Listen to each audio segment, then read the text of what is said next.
May I kindly invite Brian to present his discourse. It's a relatively small discourse on a huge subject.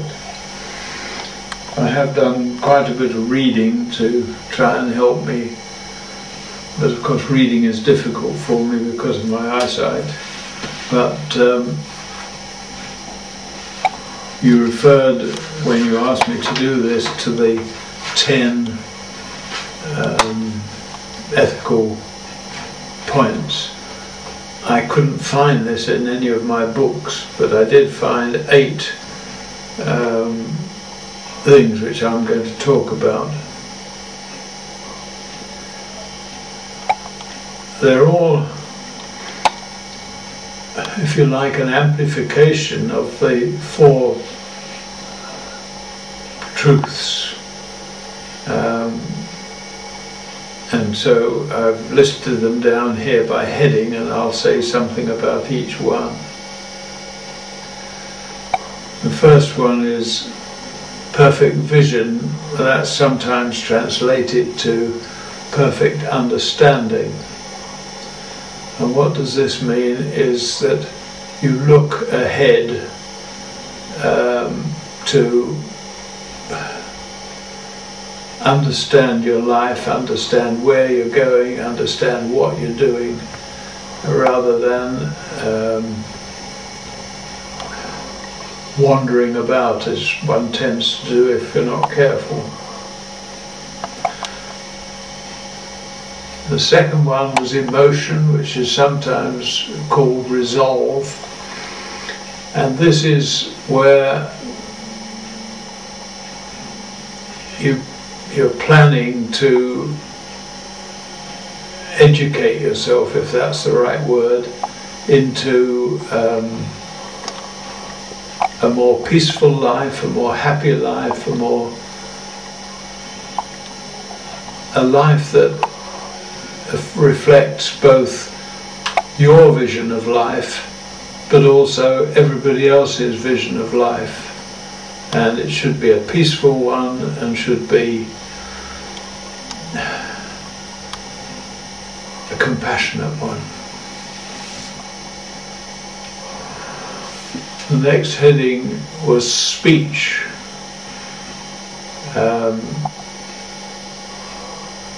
Make sure that everything you say or even think is of a good nature. No swearing, no insult to people, nothing of this kind, which is unpeaceful speech. Speech should be a nice thing, a warm thing, a courageous thing. And so one chooses one's words that will not offend either yourself or other people. The next one is action. It's a difficult one to describe, but I think it means that you should, whatever you do should be purposeful in living the good life, whatever one means by the good life. But the good life is a life where you give rather than receive, and I think that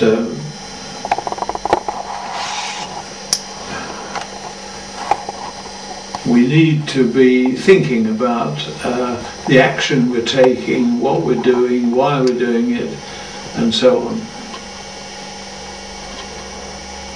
The next one is livelihood. All these in my book were prefixed by the word perfect. I haven't used the word perfect because I'm trying to give my feeling as to what these words mean. But livelihood is just that, how you live, why you live, and why you die. It's all, I'm not in any way frightened of dying. I want to die in peace, of course, but I want to live a life that justifies the life, if you like. The next one is a simple one, effort. You can't undertake Buddhist philosophy, Buddhist ethics without effort. It doesn't just come to you naturally by breathing in and out. It comes to you naturally because you're living a life of peace and contentment, both to yourself and equally important to other people.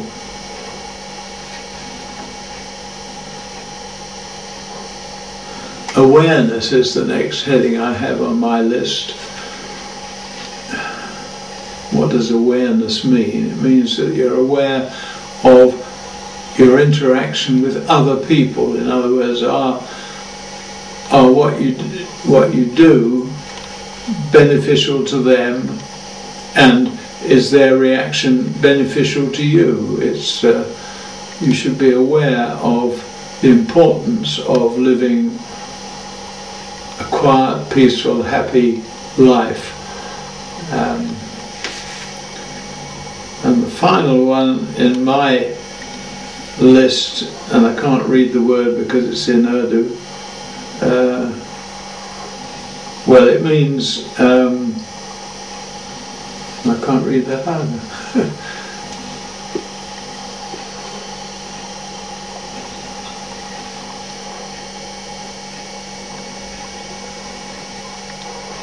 No, I can't read it. Can you read that word in English there? Concentration. Concentration. You can't live any kind of life, Buddhist or Christian or non-religious. You can't live it without concentration on what you believe in. And concentration is not a selfish thing. Concentration is doing something that again benefits your life and benefits everybody else's life. So this is the list of what in my book refers to an amplification of the Four Noble Truths.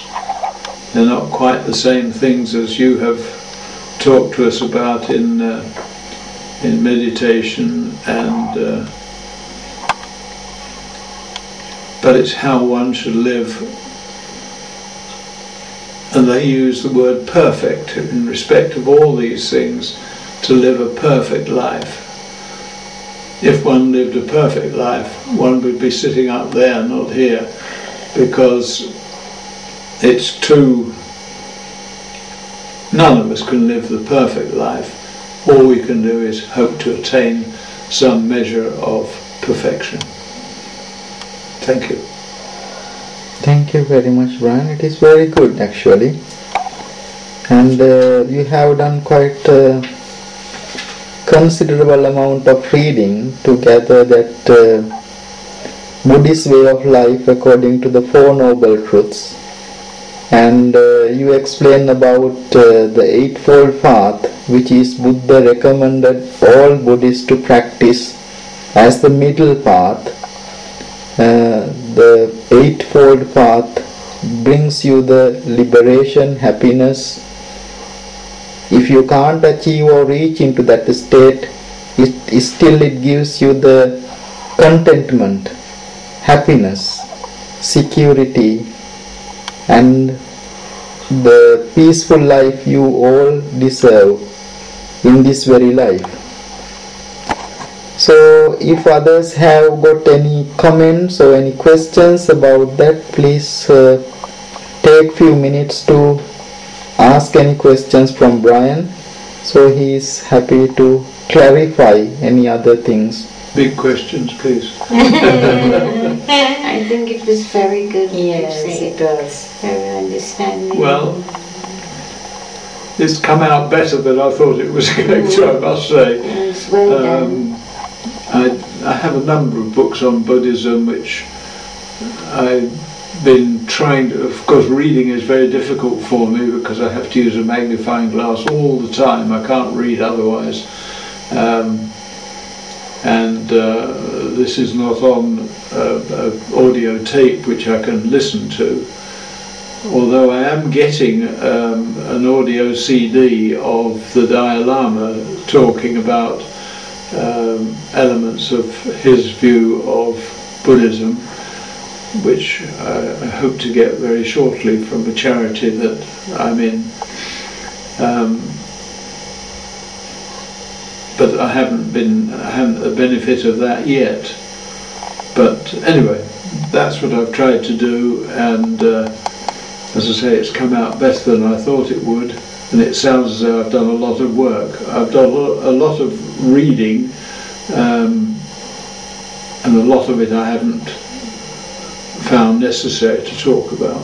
So, any questions from about what he said about the right understanding, right concentration, right speech, right livelihood, right action? So, how do you define the right action, Brian?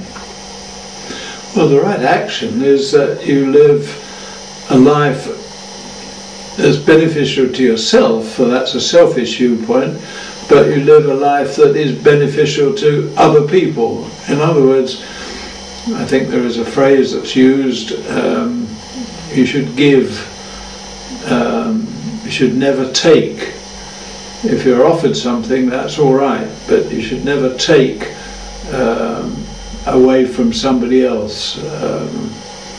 Their property, their partner, their nothing should be taken, but what you should do is give. That's the important thing.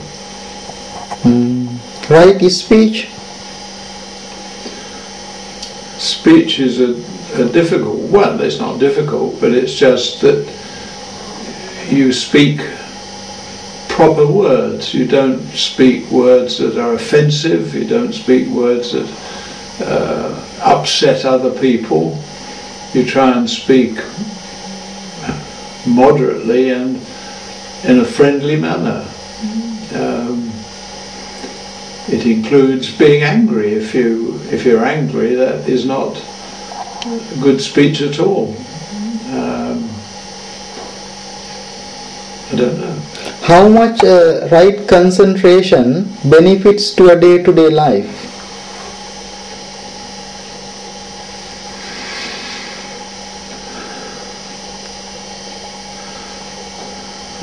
It's a difficult one.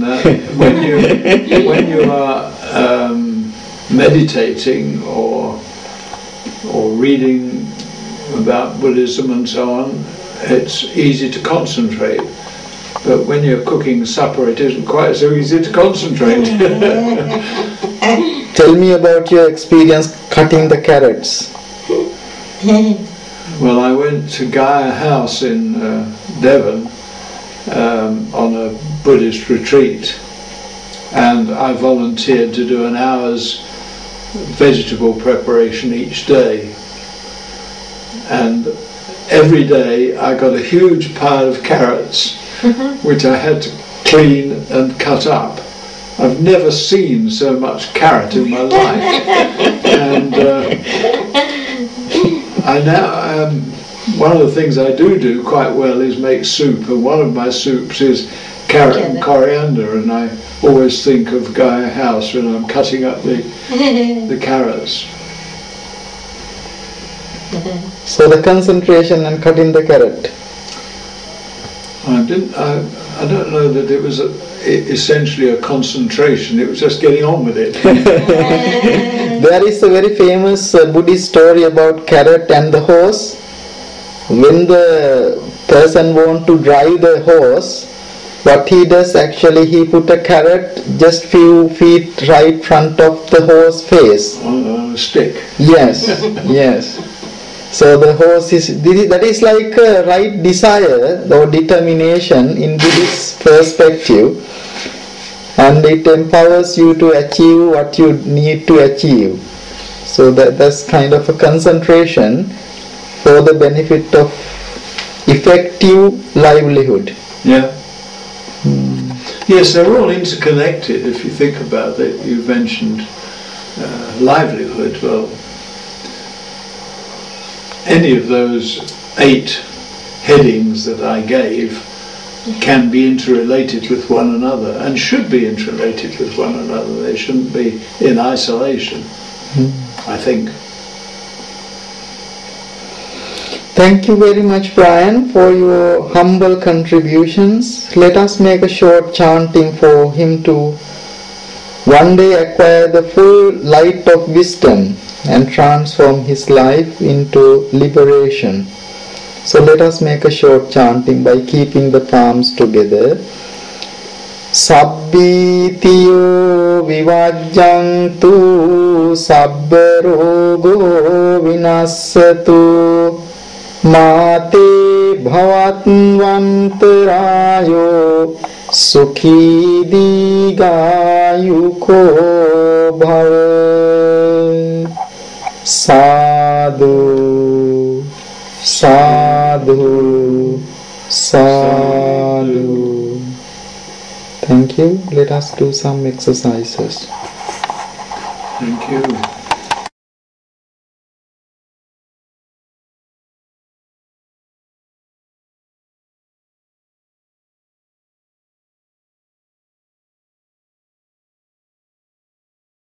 Life never dies, although we live in midst of change and death.